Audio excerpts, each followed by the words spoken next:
یہی وجہ ہے کہ میں ابھی گزشتہ سال امام کعبہ سبیل مدذلو کے بیٹے، اس کے بیٹے کا نام بھی عمر تھا، وہ کار کے حادثے میں انتقال ہوا، وہ بھی امام حرم تھا، تو میں تعزیت کے لیے گیا شیخ کے گھر۔ منصور صاحب نے ایک بہترین شاندار قسم کے اود کا پورا بکسہ بنایا تھا پیش کرنے کے لیے، تو میں نے شیخ سے پوچھا کہ ہم ایک حقیر سا ہدیہ لے کے آئے، پیش کر سکتے ہیں؟ تو انہوں نے کہا ہدیۃ متقبلہ و متشرفہ علی الراس والعین۔ تو جس وقت وہ دے کر کے شیخ لے رہے تھے نا، اس دوران میں نے اشعار پڑھے کہ اتت سلیمان یوم الارض ہدہدۃ تہدی الیہ جرادۃ کان فی فیہا۔ سلیمان کا جب دربار عام لگا تو ایک چھوٹا سا پرندہ ٹڈی منہ میں لے کے آیا، وَتُنْشِدُ بِلِسَانِ الْحَالِ قَائِلَةً، اور وہ اس وقت کہہ رہا تھا ان الہدایا علی قدر مہدیہا، کہ ہدیہ تو ہدیہ دینے والا اپنے حساب سے دیتا ہے، وَلَوْ يُهْدَى إِلَى الْإِنسَانِ قِيمَتُهُ لَكَانَ قِيمَتُكَ الدُّنْيَا وَمَا فِيهَا۔ اگر کسی کو اس کی منزلت کے مطابق ہدیہ پیش ہوتا تو حضرت آپ کو تو یہ سارا جہان اور اتنا اور بھی دے دیا جائے، وہ بھی کم ہے۔ شیخ بڑے محظوظ ہوئے، اچھل گئے خوشی کے مارے، خود شاعر و ادیب بہت بڑے۔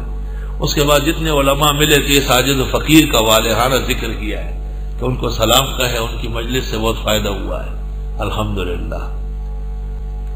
ہمارے استاد حضرت اقدس مولانا یوسف بنوری مرحوم فرماتے تھے کعبہ شریف کا امام اور مدینہ منورہ کا کل کائنات کے مسلمانوں کا امام ہے، اور ان کا وہی احترام و ادب ہے جو جناب رسول اللہ صلی اللہ علیہ وسلم کا اور خلفائے راشدین کا ادب ہے۔ شاہ ولی اللہ محدث دہلوی کے والد شاہ عبد الرحیم، یہ مشہور منطقی میر زاہد، منطق کے مشہور آدمی میر زاہد، یہ مفتی تھے آگرہ کے اور بہت بڑے عالم ہیں منطق کے۔ تو شاہ عبد الرحیم ان کے پاس پڑھتے تھے۔ ایک دن میر زاہد نے شاہ عبد الرحیم کو کہا کہ عبد الرحیم بازار سے کچھ کباب یا پکوڑے لے آؤ، روزے کے افطار کے لیے، منہ کا مزہ بہت خراب ہے۔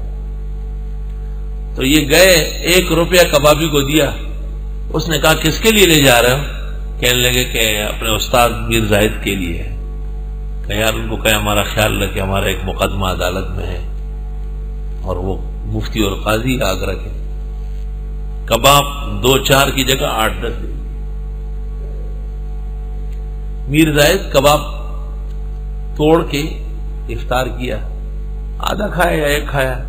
اچانک خیال آیا کہ عبد الرحیم یہ کباب کتنے کے لائے ہو؟ کہا حضرت 1 روپے کے۔ کہا بہت زیادہ ہے۔ کہا اس کا ایک مقدمہ آپ کی عدالت میں ہے، وہ رحم کی درخواست کر رہا تھا۔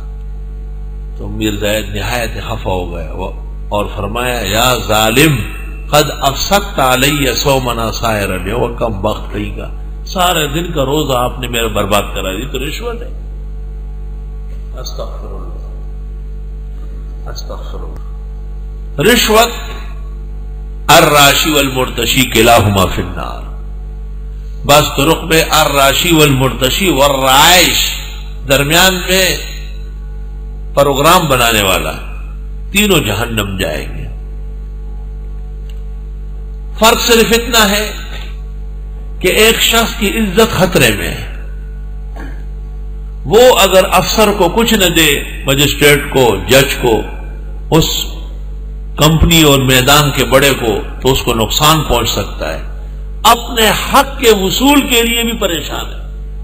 ایسی بے اعتدالی کا دور ہو رہا ہے۔ کیا اس شخص کے ظلم کو روکنے کے لیے اس کو دے سکتا ہے یا نہیں؟ تو پہلا قانون یاد رکھو کہ لینا ہر حال میں حرام ناجائز ہے، لینا، لیکن دینا جب عزت خطرے میں ہو، حق تلف ہو رہا ہو، خطرات ہو، تو دیا جا سکتا ہے۔ ہدایہ کتاب الصلح میں ہے وَيَجُوزُ دَفْعُ الرِّشْوَةِ لِدَفْعِ الظُّلَمِ، ظلم سے بچنے کے لیے جو دیا جائے گا وہ رشوت ہوگا ہی نہیں۔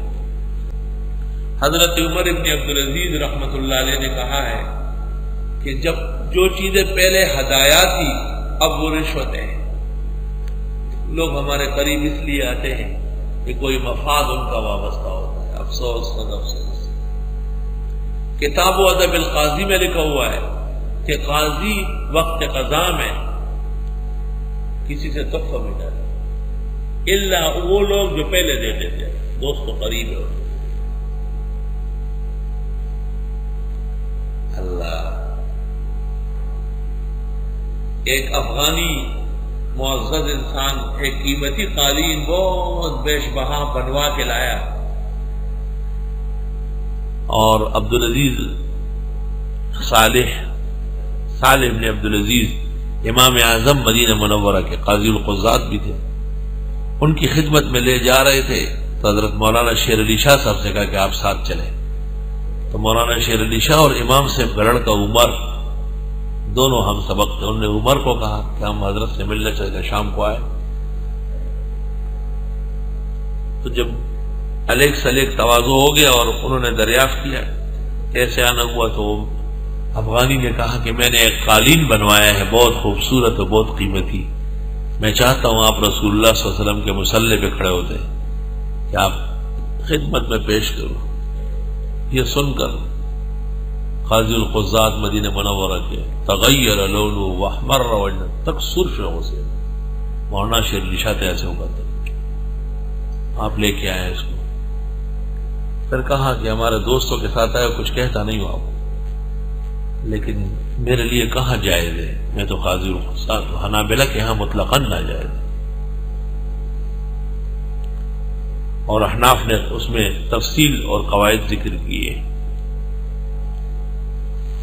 وَلَا تَأْكُلُوا أَمْوَالَكُمْ بَيْنَكُمْ بِالْبَاطِلِ، نہیں کھاؤ مال ایک دوسرے کا آپس میں ناحق طریقوں سے. وَتُدْلُوا بِهَا إِلَى الْحُكَامِ، اور تم لے چلتے ہو یہ حاکموں کے پاس. وہاں حاکموں کے پاس رشوت لے کے جانا تو ایسا ہے جس طرح کنویں سے پانی نکالنے کے بجائے واپس کنویں میں پانی ڈال دیا جائے. لِتَأْكُلُوا فَرِيقًا مِّنْ أَمْوَالِ النَّاسِ بِالْإِثْمِ، تاکہ کھا لو ایک حصہ لوگوں کے مال کا ناحق طریقے سے.